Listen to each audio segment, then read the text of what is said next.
घेणं, परंतु सरकारनं स्वतःचं काम तर करावं, विरोधी पक्षनेतेपदाची निवड तर लावावी. त्यामुळं उद्धव साहेब का रास्ता चुना है। जिस मंत्र ने, जिस जयघोष ने देश की आजादी के आंदोलन को ऊर्जा दी थी, प्रेरणा दी थी, त्याग और तपस्या का मार्ग दिखाया था, उस वंदे मातरम का पुण्य स्मरण करना इस सदन में हम सबका ये बहुत बड़ा सौभाग्य है। और हमारे लिए गर्व की बात है कि वंदे मातरम के 150 वर्ष निमित्त इस ऐतिहासिक अवसर के हम साक्षी बन रहे हैं।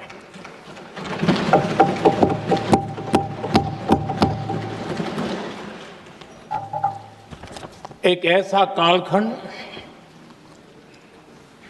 जो हमारे सामने इतिहास की अनगिनत घटनाओं को अपने सामने लेकर के आता है। ये चर्चा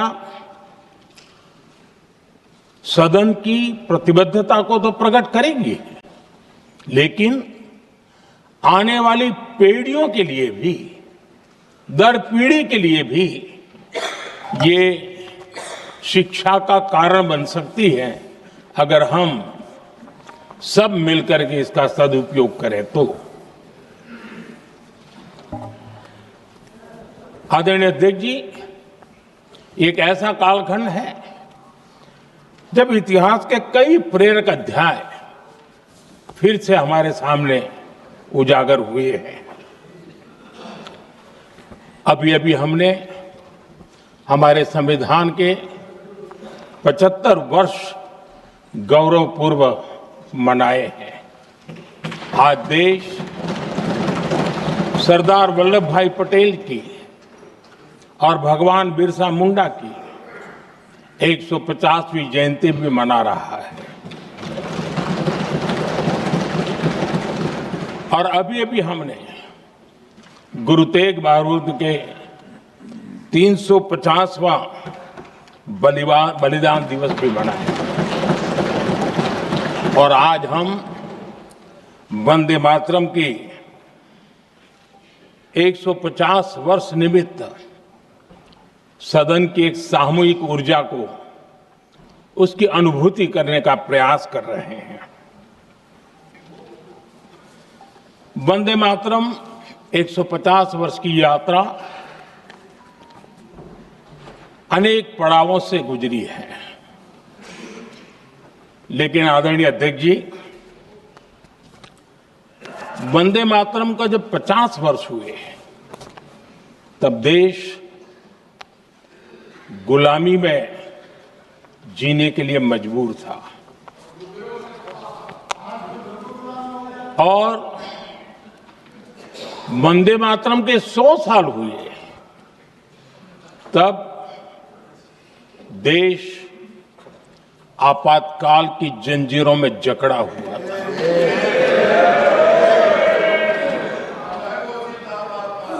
जब वंदे मातरम 100 साल के अत्यंत उत्तम पर्व था, तब भारत के संविधान का गला घोंट दिया गया था। जब वंदे मातरम 100 साल का हुआ, तब देशभक्ति के लिए जीने मरने वाले लोगों को जेल के सलाखों के पीछे बंद कर दिया गया था। जिस वंदे मातरम के गीत ने देश को आजादी की ऊर्जा दी थी, उसके जब 100 साल हुए तो दुर्भाग्य से एक काला कालखंड हमारे इतिहास में उजागर हो गया। हम लोकतंत्र के गिरोह में थे।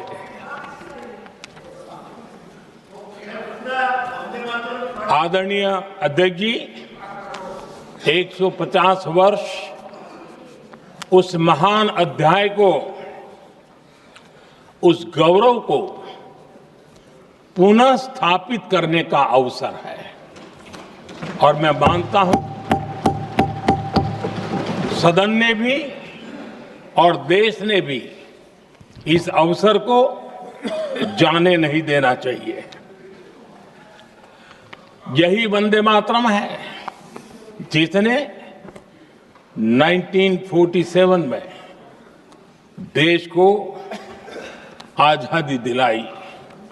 स्वतंत्रता संग्राम का भावात्मक नेतृत्व इस वंदे मातरम के जयघोष में था। आदरणीय अध्यक्ष जी,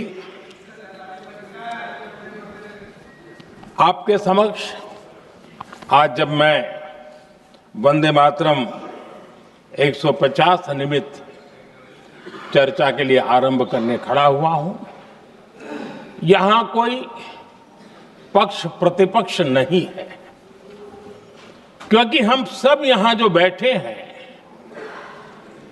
एक्चुअली हमारे लिए रण स्वीकार करने का अवसर है कि जिस वंदे मातरम के कारण लक्षावधि लोग आजादी का आंदोलन चला रहे थे और उसी का परिणाम है कि आज हम सब यहां बैठे हैं। और इसलिए हम सभी सांसदों के लिए, हम सभी जनप्रतिनिधियों के लिए वंदे मातरम के रण स्वीकार करने का ये पावन पर्व है।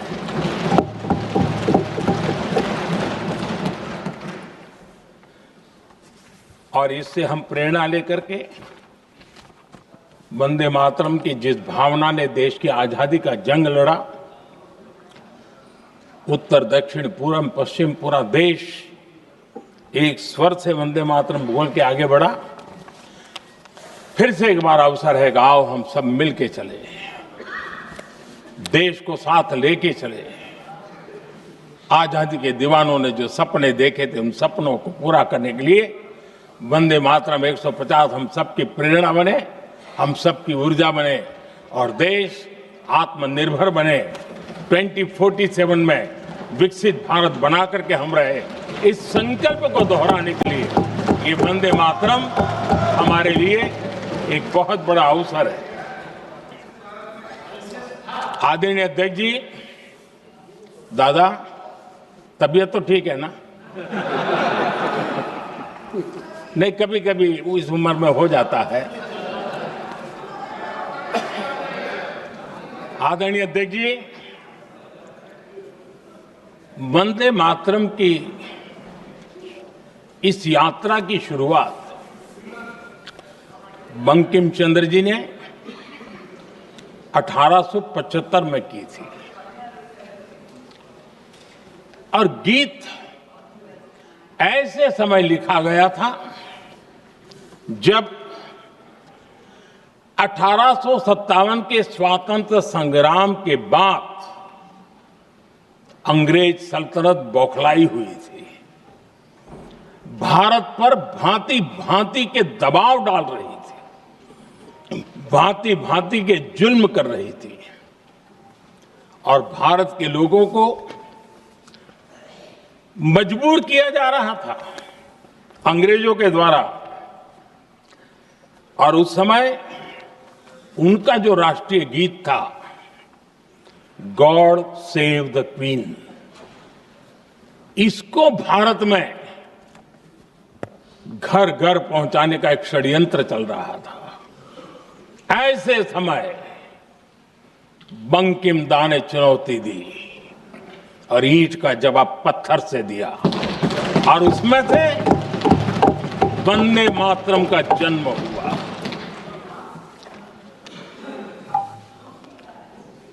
इसके कुछ वर्ष बाद 1882 में जब उन्होंने आनंद मठ लिखा तो इस गीत का उसमें समावेश किया गया। आदरणीय अध्यक्ष जी, वंदे मातरम ने उस विचार को पुनर्जीवित किया था जो हजारों वर्ष से भारत की रग रग में रचा बसा था, उसी भाव को, उसी संस्कारों को, उसी संस्कृति को, उसी परंपरा को उन्होंने बहुत ही उत्तम शब्दों में, उत्तम भाव के साथ वंदे मातरम के रूप में हम सबको बहुत बड़ी सौगात दी थी। वंदे मातरम ये सिर्फ केवल राजनीतिक आजादी की लड़ाई का मंत्र नहीं था। सिर्फ हम अंग्रेज जाए और हम खड़े हो जाए, अपने राह पर चले, इतने मात्र तक वंदे मातरम प्रेरित नहीं करता था, उससे कहीं आगे था। आजादी की लड़ाई इस मातृभूमि को मुक्त कराने का भी जंग था। अपनी मां भारती को उन बेड़ियों से मुक्ति दिलाने का एक पवित्र जंग था। और वंदे मातरम की पृष्ठभूमि हम देखें, उसके संस्कार सरिता देखें, तो हमारे यहां वेद काल से एक बात बार बार हमारे सामने आई है। जब वंदे मातरम कहते हैं तो वही वेद काल की बात हमें याद आती है। वेद काल से कहा गया है, माता भूमि ही पुत्रो अहम पृथिव्याः, अर्थात ये भूमि मेरी माता है और मैं पृथ्वी का पुत्र हूं। आदरणीय अध्यक्ष जी, यही वो विचार है जिसको प्रभु श्री राम ने भी लंका के वैभव को छोड़ते हुए कहा था, जननी जन्मभूमिश्च स्वर्गादपि गरीयसी।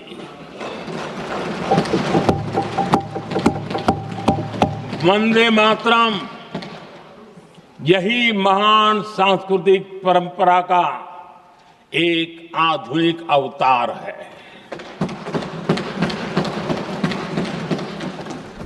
आदरणीय अध्यक्ष जी,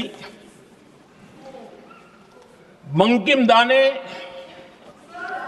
जब वंदे मातरम की रचना की तो स्वाभाविक ही वो स्वतंत्रता आंदोलन का स्वर बन गया। पूरब से पश्चिम, उत्तर से दक्षिण, वंदे मातरम हर भारतीय का संकल्प बन गया। इसलिए वंदे मातरम की स्तुति में लिखा गया था, मातृभूमि स्वतंत्रता की वेदिका पर मदोमय, मातृभूमि स्वतंत्रता की वेदिका पर मोदमय, स्वार्थ का बलिदान है यह शब्द है वंदे मातरम। है सजीवन मंत्र भी यह विश्व विजयी मंत्र भी, शक्ति का आह्वान है यह शब्द वंदे मातरम। उष्ण शोणित से लिखो, वक्ष स्थली को चीर कर, वीर का अभिमान है यह शब्द वंदे मातरम। आदरणीय अध्यक्ष जी, कुछ दिन पूर्व जब वंदे मातरम 150 का आरंभ हो रहा था तो मैंने उस आयोजन में कहा था, वंदे मातरम हजारों वर्ष की सांस्कृतिक ऊर्जा भी थी, उसमें आजादी का जज्बा भी था और आजाद भारत का विजन भी था। अंग्रेजों के उस दौर में एक फैशन हो गई थी भारत को कमजोर, निकम्मा, आलसी, कर्महीन, इस प्रकार भारत को जितना नीचा दिखा सके ऐसी एक फैशन बन गई थी। और उसमें हमारे यहां भी जिन्होंने तैयार किए थे वो लोग भी वही भाषा बोलते थे। तब बंकिम दा ने उस हीन भावना को भी झकझोरने के लिए और सामर्थ्य का परिचय कराने के लिए वंदे मातरम के भारत के सामर्थ्यशाली स्वरूप को प्रकट करते हुए आपने लिखा था, तम ही दुर्गा दश प्रहरण धारिणी, कमला कमल दल विहारिणी, वाणी विद्या दायिनी, नमामि त्वाम नमामि कमलाम अमलाम अतुलाम सुजलाम सुफलाम मातरम वंदे मातरम। अर्थात भारत माता ज्ञान और समृद्धि की देवी भी है और दुश्मनों के सामने अस्त्र शस्त्र धारण करने वाली चंडी भी है। अध्यक्ष जी, ये शब्द, ये भाव, ये प्रेरणा गुलामी की हताशा में हम भारतीयों को हौसला देने वाले थे। इन वाक्यों ने तब करोड़ों देशवासियों को यह एहसास कराया कि लड़ाई किसी जमीन के टुकड़े के लिए नहीं है। ये लड़ाई सिर्फ सत्ता के सिंहासन को कब्जा करने के लिए नहीं है। ये गुलामी की बेड़ियों को मुक्त कर हजारों साल की महान जो परंपराएं थी, महान संस्कृति, जो गौरवपूर्ण इतिहास था, उसको फिर से पुनर्जन्म कराने का संकल्प इसमें था।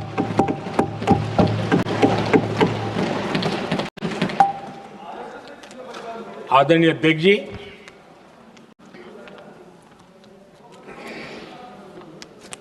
वंदे मातरम,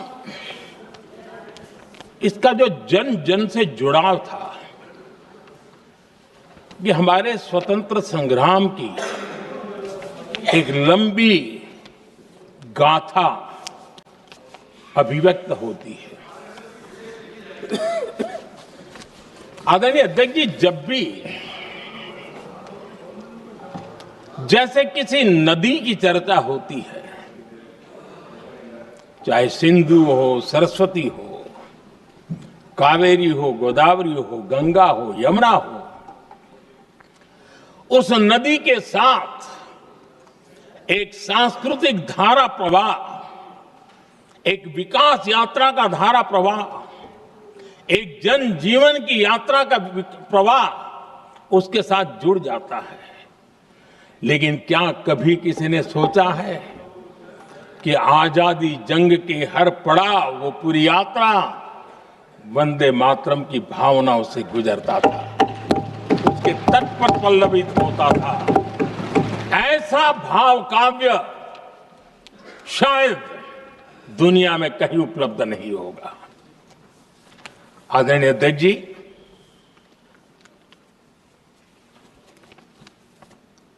अंग्रेज समझ चुके थे कि 1857 के बाद लंबे समय तक भारत में टिकना उनके लिए मुश्किल लग रहा था। और जिस प्रकार से वो अपने सपने लेकर के आए थे, तब उनको लगा कि जब तक भारत को बांटेंगे नहीं, जब तक भारत को टुकड़ों में नहीं बांटेंगे, भारत में ही लोगों को एक दूसरे से लड़ाएंगे नहीं, तब तक यहां राज करना मुश्किल है और अंग्रेजों ने बांटो और राज करो इस रास्ते को चुना और उन्होंने बंगाल को इसकी प्रयोगशाला बनाया, क्योंकि अंग्रेज भी जानते थे वो एक वक्त था जब बंगाल का बौद्धिक सामर्थ्य देश को दिशा देता था, देश को ताकत देता था, देश को प्रेरणा देता था।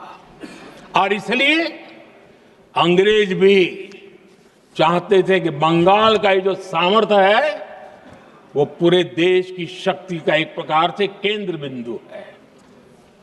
और इसलिए अंग्रेजों ने सबसे पहले बंगाल के टुकड़े करने की दिशा में काम किया और अंग्रेजों का मानना था कि एक बार बंगाल टूट गया तो ये देश भी टूट जाएगा और वो यावत चंद्र दिवाकरो राज करते रहेंगे, ये इनकी सोच थी। 1905 में अंग्रेजों ने बंगाल का विभाजन किया, लेकिन जब अंग्रेजों ने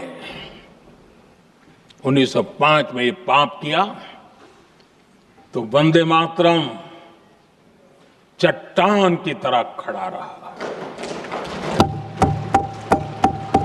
बंगाल की एकता के लिए वंदे मातरम गली गली का नाद बन गया था और वही नारा प्रेरणा देता था। अंग्रेजों ने बंगाल विभाजन के साथ ही भारत को कमजोर करने के बीच और अधिक बोने की दिशा पकड़ ली थी, लेकिन वंदे मातरम एक स्वर एक सूत्र के रूप में अंग्रेजों के लिए चुनौती बनता गया और देश के लिए चट्टान बनता गया। आदरणीय अध्यक्ष जी, बंगाल का विभाजन तो हुआ, लेकिन एक बहुत बड़ा स्वदेशी आंदोलन खड़ा हुआ और तब वंदे मातरम हर तरफ गूंज रहा था। अंग्रेज समझ गए थे कि बंगाल की धरती से निकला बंकिम दा का ये भाव सूत्र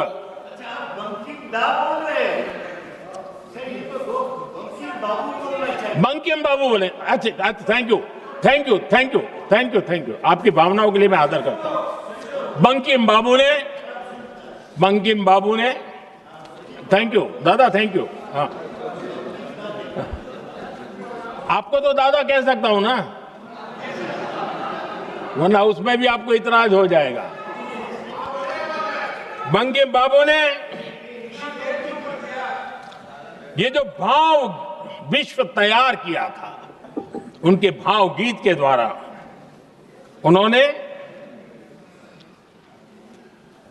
अंग्रेजों को हिला दिया और अंग्रेजों ने देखिए कितनी कमजोरी होगी और इस गीत की ताकत कितनी होगी। अंग्रेजों ने उसको कानूनी रूप से प्रतिबंध लगाने के लिए मजबूर होना पड़ा था। गाने पर सजा, छापने पर सजा, इतना ही नहीं, वंदे मातरम शब्द बोलने पर भी सजा। इतने कठोर कानून लागू कर दिए गए थे। हमारे देश की आजादी के आंदोलन में सैकड़ों महिलाओं ने नेतृत्व किया, लक्षावधि महिलाओं ने योगदान दिया। एक घटना का मैं जिक्र करना चाहता हूं। 22 साल में वंदे मातरम गाने पर सर्वाधिक जुल्म हुए थे। वो 22 साल आज भारत का हिस्सा नहीं रहा है। और उस समय 22 साल की हमारी माताएं, बहनें, बच्चे मैदान में उतरी थी वंदे मातरम के स्वाभिमान के लिए। इस प्रतिबंध के विरोध में लड़ाई के मैदान में उतरी थी। और तब 22 साल की एक वीरांगना श्रीमती सरोजिनी बोस,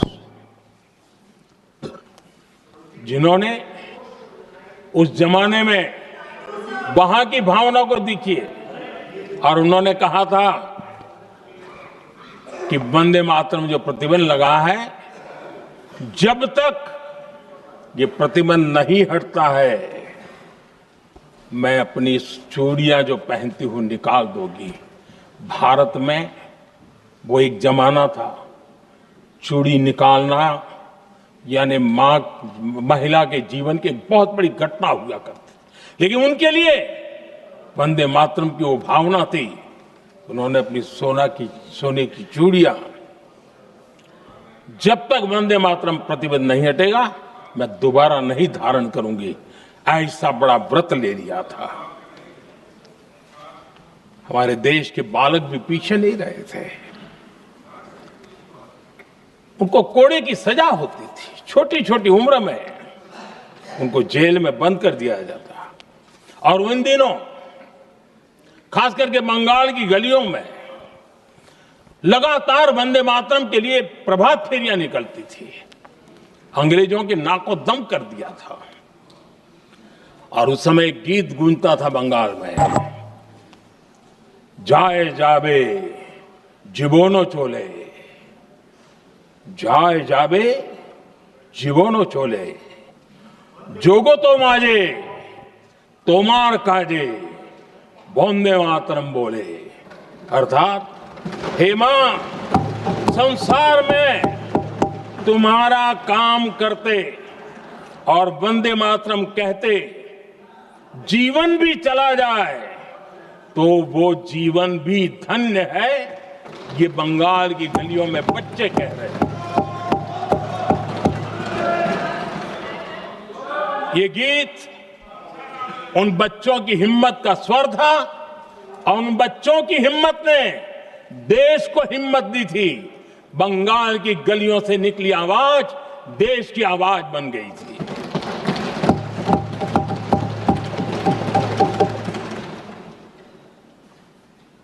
उन्नीस 1905 में फरीदपुर के गांव में बहुत छोटी छोटी उम्र के बच्चे जब वंदे मातरम के नारे लगा रहे थे, अंग्रेजों ने बेरहमी से उन पर कोड़े मारे थे।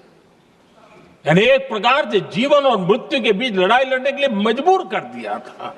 इतना अत्याचार हुआ था।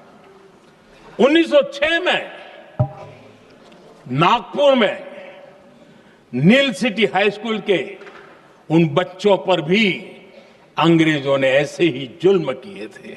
गुनाह यही था कि वो एक स्वर से वंदे मातरम बोल करके खड़े हो गए थे। उन्हें वंदे मातरम के लिए मंत्र का महात्म्य अपनी ताकत से सिद्ध करने का प्रयास किया था। हमारे जांबाज सपूत बिना किसी डर के फांसी के तख्त पर चढ़ते थे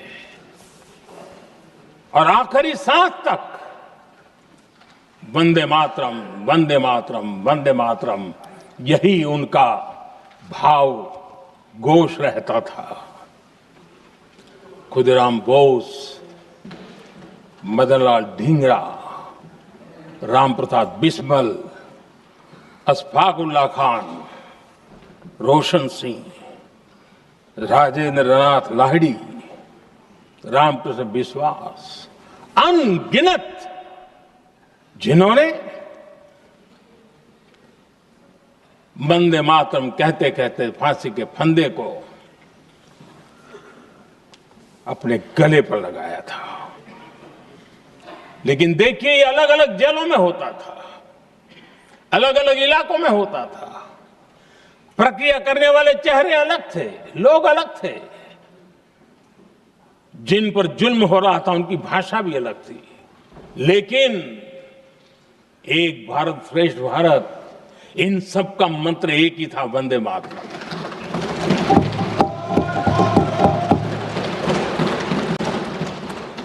चटगांव की स्वराज क्रांति, जिन युवाओं ने अंग्रेजों को चुनौती दी, वे भी इतिहास के चमकते हुए नाम है।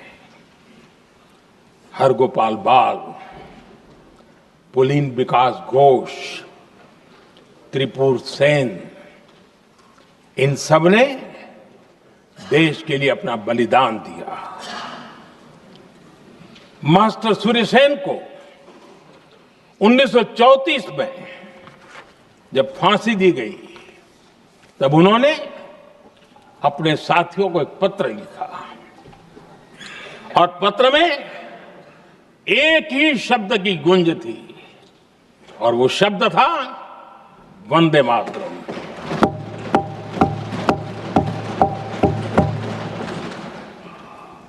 आदरणीय अध्यक्ष जी, हम देशवासियों को गर्व होना चाहिए। दुनिया के इतिहास में कहीं पर भी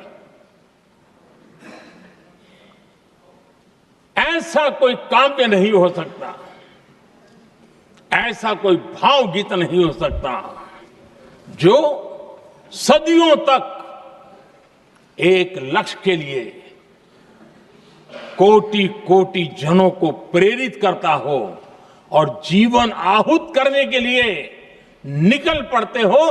दुनिया में ऐसा कोई भावगीत नहीं हो सकता जो वंदे मातरम। पूरे विश्व को पता होना चाहिए कि गुलामी के कालखंड में भी ऐसे लोग हमारे यहां पैदा होते थे जो इस प्रकार के भावगीत की रचना कर सकते थे। ये विश्व के लिए अजूबा है, हमें गर्व से कहना चाहिए, तब दुनिया भी मानना शुरू करेगी। ये हमारी स्वतंत्रता का मंत्र था, ये बलिदान का मंत्र था, ये ऊर्जा का मंत्र था, ये सात्विकता का मंत्र था, ये समर्पण का मंत्र था, ये त्याग और तपस्या का मंत्र था, संकटों को सहने का सामर्थ्य देने का ये मंत्र था, और वो मंत्र वंदे मातरम था। और इसलिए गुरुदेव रविंद्रनाथ टैगोर ने लिखा था, उन्होंने लिखा था, एकी सूत्रे बांधी आछी सोहोस्टोटी मौन, एक ही कार्य सौंपी आछी सहस्त्र जीवन, वंदे मातरम। अर्थात एक सूत्र में बंधे हुए सहस्त्र मन, एक ही कार्य में अर्पित सहस्त्र जीवन, वंदे मातरम। ये रविंद्रनाथ टैगोर जी ने लिखा। आदरणीय अध्यक्ष जी, उसी कालखंड में वंदे मातरम की रिकॉर्डिंग दुनिया के अलग अलग भागों में पहुंची और लंदन में जो क्रांतिकारियों की एक प्रकार से तीर्थ भूमि बन गया था, वो लंदन का इंडिया हाउस, वीर सावरकर जी ने वहां वंदे मातरम गीत और वहां ये गीत बार बार गूंजता था। देश के लिए जीने मरने वालों के लिए वो एक बहुत बड़ा प्रेरणा का अवसर रहता था। उसी समय बिपिन चंद्र पाल और महर्षि अरविंद घोष, उन्होंने अखबार निकाले, उस अखबार का नाम भी उन्होंने वंदे मातरम रखा। यानी डगर डगर पर अंग्रेजों की नींद हराम करने के लिए वंदे मातरम काफी हो जाता था और इसलिए उन्होंने इस नाम रखा। अंग्रेजों ने अखबारों पर रोक लगा दी तो मैडम भिकाजी कामा ने पेरिस में एक अखबार निकाला और उसका नाम उन्होंने वंदे मातरम रखा। आदरणीय अध्यक्ष जी, वंदे मातरम ने भारत को स्वावलंबन का रास्ता भी दिखाया। उस समय माचिस की डिबिया, मैच बॉक्स, वहां से लेकर के बड़े बड़े शिप, उस पर भी वंदे मातरम लिखने की परंपरा बनी और बाहरी कंपनियों को चुनौती देने का एक माध्यम बन गया, स्वदेशी का एक मंत्र बन गया। आजादी का मंत्र स्वदेशी के मंत्र की तरफ विस्तार होता गया। आदरणीय अध्यक्ष जी, मैं एक और घटना का जिक्र भी करना चाहता हूं। 1907 में जब वीओ चिदम्बरम पिल्लाई उन्होंने स्वदेशी कंपनी का जहाज बना तो उस पर भी लिखा था वंदे मातरम।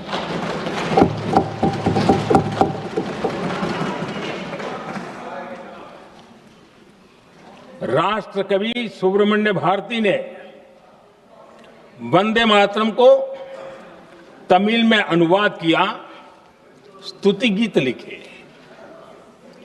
उनके कई तमिल देशभक्ति गीतों में वंदे मातरम की श्रद्धा साफ साफ नजर आती है। शायद सभी लोगों को, हो सकता है तमिलनाडु के लोगों को पता हो, लेकिन सभी लोगों को ये बात का पता ना हो कि भारत का ध्वज गीत भी सुब्रमण्यम भारती ने ही लिखा था। उस ध्वज गीत का वर्णन, जिस पर वंदे मातरम लिखा हुआ था, तमिल में इस ध्वज गीत का शीर्षक था ताइन माणी कोडी पारीर, तालंदु पणिंदु पुलहिंद्रु वारीर। अर्थात देश प्रेमियों, दर्शन कर लो, सविनय अभिनंदन कर लो, मेरी मां की दिव्य ध्वजा का वंदन कर लो।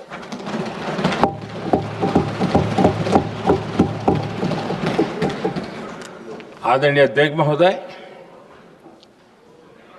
मैं आज इस सदन में वंदे मातरम पर महात्मा गांधी की भावनाएं क्या थी वो भी रखना चाहता हूं। दक्षिण अफ्रीका से प्रकाशित एक साप्ताहिक पत्रिका निकलती थी, इंडियन ओपिनियन, और इस इंडियन ओपिनियन में महात्मा गांधी ने 2 दिसंबर 1905 जो लिखा था उसको मैं कोट कर रहा हूं। उन्होंने लिखा था, महात्मा गांधी ने लिखा था, गीत वंदे मातरम जिसे बंकिम चंद्र ने रचा है, पूरे बंगाल में अत्यंत लोकप्रिय हो गया है। स्वदेशी आंदोलन के दौरान बंगाल में विशाल सभाएं हुई, जहां लाखों लोग इकट्ठा हुए और बंकिम का यह गीत गाया। गांधी जी आगे लिखते हैं, ये बहुत महत्वपूर्ण है। वो लिखते हैं, ये 1905 की बात है।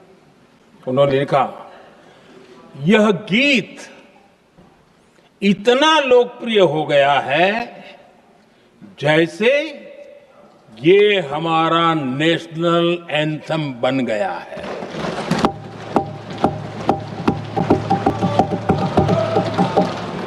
इसकी भावनाएं महान है और यह अन्य राष्ट्रों के गीतों से अधिक मधुर है।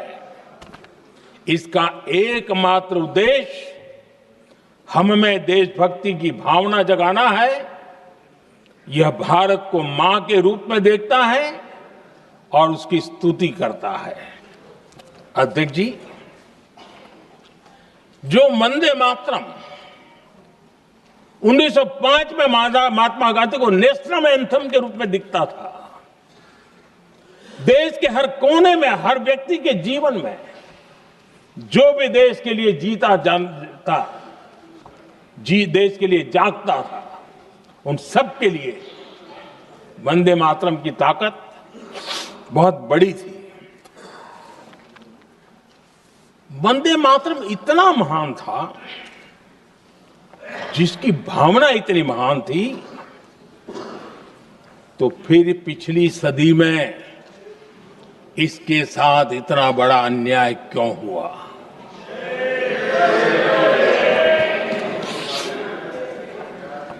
वंदे मातरम के साथ विश्वासघात क्यों हुआ?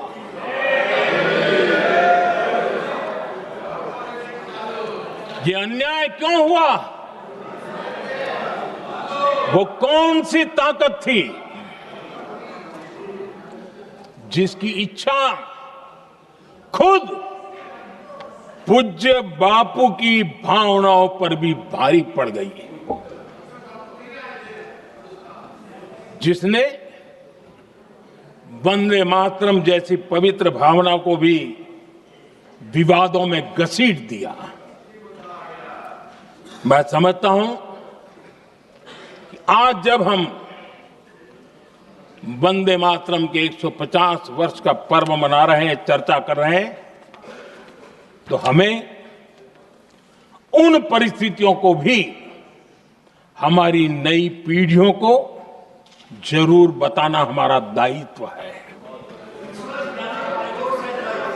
जिससे के वजह से वंदे मातरम के साथ विश्वासघात किया गया। वंदे मातरम के प्रति मुस्लिम लीग की विरोध की राजनीति तेज होती जा रही थी। मोहम्मद अली जिन्ना ने लखनऊ से 15 अक्टूबर 1937 को वंदे मातरम के विरुद्ध का नारा बुलंद किया। फिर कांग्रेस के तत्कालीन अध्यक्ष जवाहरलाल नेहरू को अपना सिंहासन डोलता दिखा। बजाय कि नेहरू जी मुस्लिम लीग के आधारहीन बयानों को तगड़ा जवाब देते, करारा जवाब देते, मुस्लिम लीग के बयानों की निंदा करते,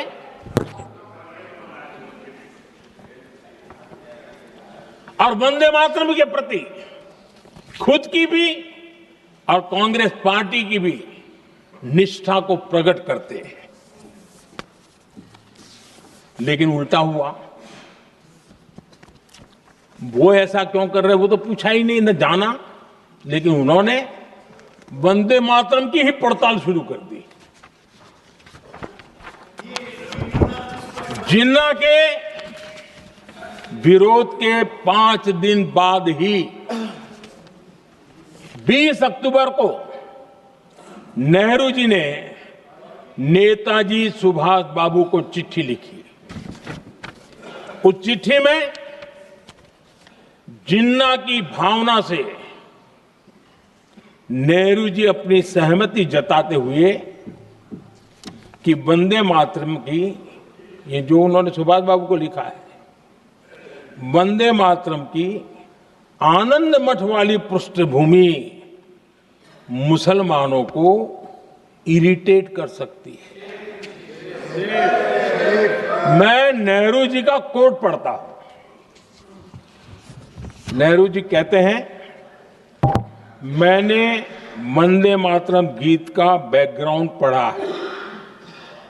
नेहरू जी फिर लिखते हैं, मुझे लगता है कि ये जो बैकग्राउंड है इससे मुस्लिम भड़केंगे। साथियों, इसके बाद कांग्रेस की तरफ से बयान आया कि 26 अक्टूबर से कांग्रेस कार्य समिति की एक बैठक कोलकाता में होगी, जिसमें वंदे मातरम के उपयोग की समीक्षा की जाएगी। बंकिम बाबू का बंगाल, बंकिम बाबू का कोलकाता, और उसको चुना गया और वहां पर समीक्षा करना तय किया। पूरा देश हतप्रभ था, पूरा देश हैरान था। पूरे देश में देशभक्तों ने इस प्रस्ताव के विरोध में देश के कोने कोने में प्रभात फेरियां निकाली, वंदे मातरम गीत गाया। लेकिन देश का दुर्भाग्य कि 26 अक्टूबर को कांग्रेस ने वंदे मातरम पर समझौता कर लिया।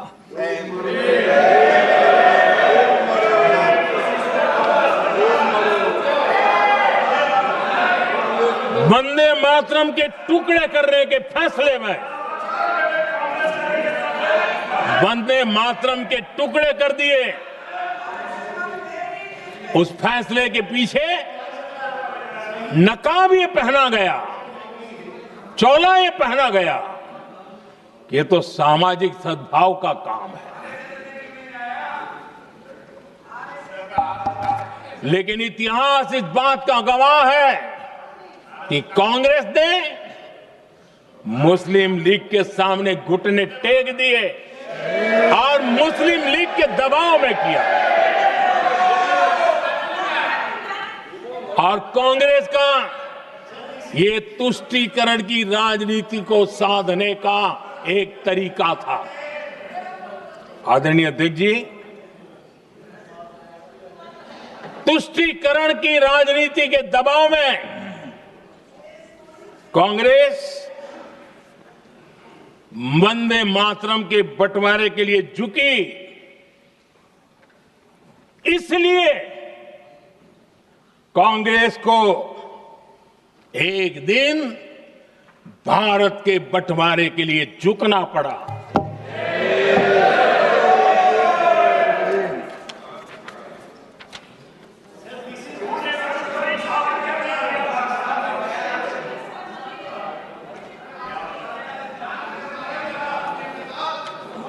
मुझे लगता है कांग्रेस ने आउटसोर्स कर दिया है।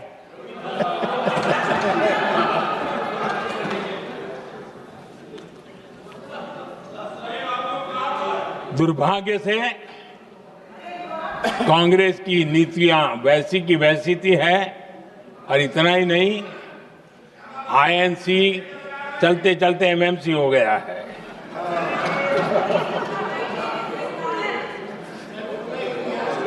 आज भी कांग्रेस और उसके साथी और जिन जिन के नाम साथ कांग्रेस जुड़ा हुआ है, सब वंदे मातरम पर विवाद खड़ा करने की कोशिश करते हैं।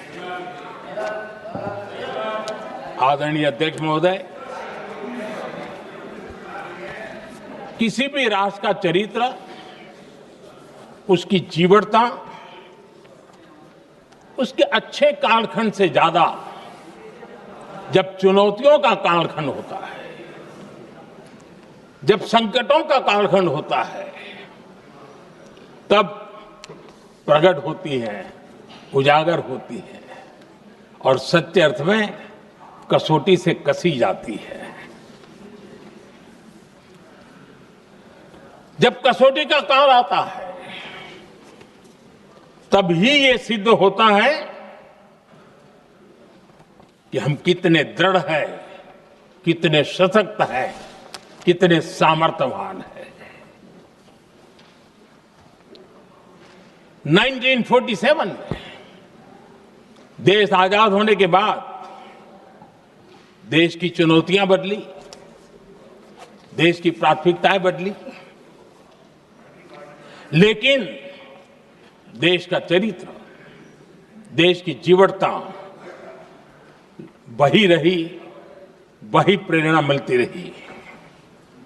भारत पर जब जब संकट आए, देश हर बार वंदे मातरम की भावना के साथ आगे बढ़ा।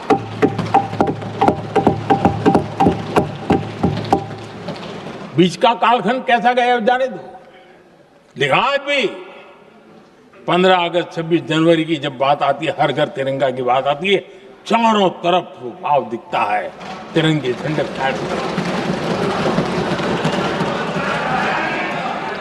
एक जमाना था जब देश पर खाद्य का संकट आया, वही वंदे मातरम का भाव था। मेरे देश के किसानों ने अंदर के भंडार भर दिए और इसके पीछे भाव वही है, वंदे मातरम। जब देश की आजादी को कुचलने की कोशिश हुई, संविधान के पीठ पे छुरा भोंक दिया गया, आपातकाल थोप दिया गया, यही वंदे मातरम की ताकत थी कि देश खड़ा हुआ और परास्त करके रहा। देश पर जब भी युद्ध थोपे गए, देश को जब भी संघर्ष की नौबत आई, यही वंदे मातरम का भाव था। देश का जवान सीमाओं पर अड़ गया और मां भारती का झंडा फहराता रहा, विजय से प्राप्त कर। कोरोना जैसे वैश्विक महासंकट आया, यही देश उसी भाव से खड़ा हुआ, उसको भी परास्त करके आगे बढ़ गया। आदरणीय अध्यक्ष जी, यह राष्ट्र की शक्ति है, यह राष्ट्र को भावनाओं से जोड़ने वाला सामर्थ्यवान एक ऊर्जा प्रवाह है, ये चेतना प्रवाह है, ये संस्कृति की अविरल धारा का प्रतिबिंब है, उसका प्रकटीकरण है। ये वंदे मातरम हमारे लिए सिर्फ स्मरण करने का काल नहीं, एक नई ऊर्जा, नई प्रेरणा का लेने का काल बन जाए और हम उसके लिए प्रति समर्पित होते चले। और मैंने पहले कहा, हम लोगों पर तो कर्ज है वंदे मातरम का, वही वंदे मातरम है जिसने वो रास्ता बनाया, जिस रास्ते से हम यहां पहुंचे हैं, और इसलिए हमारा कर्ज बनता है।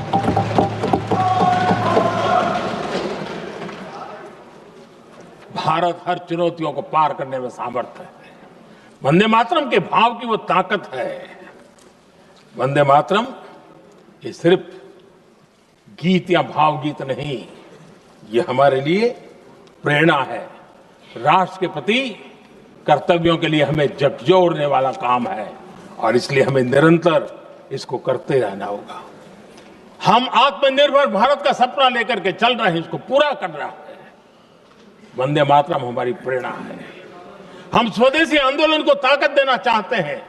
समय बदला होगा, रूप बदले होंगे, लेकिन पूज्य गांधी ने जो भाव व्यक्त किया था, उस भाव की ताकत आज भी मौजूद है और वंदे मातरम हमें जोड़ता है।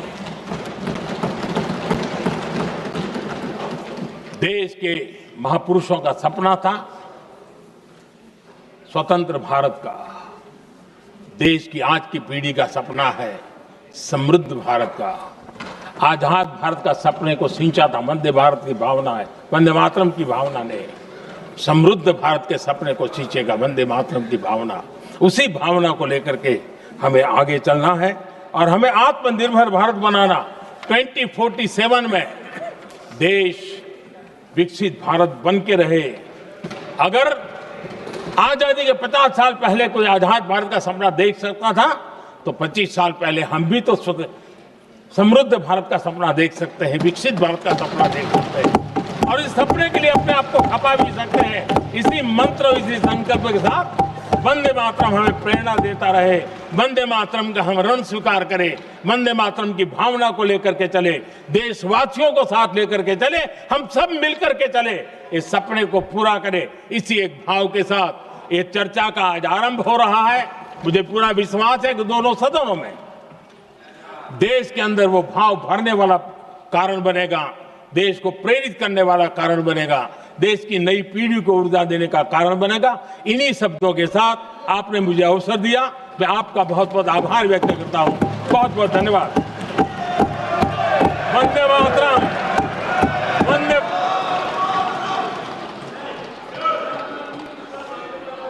श्री गौरव गोगोई।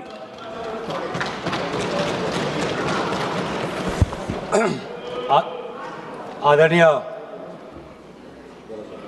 अध्यक्ष महोदय, मैं वंदे मातरम के 150वीं जयंती पर इस महत्वपूर्ण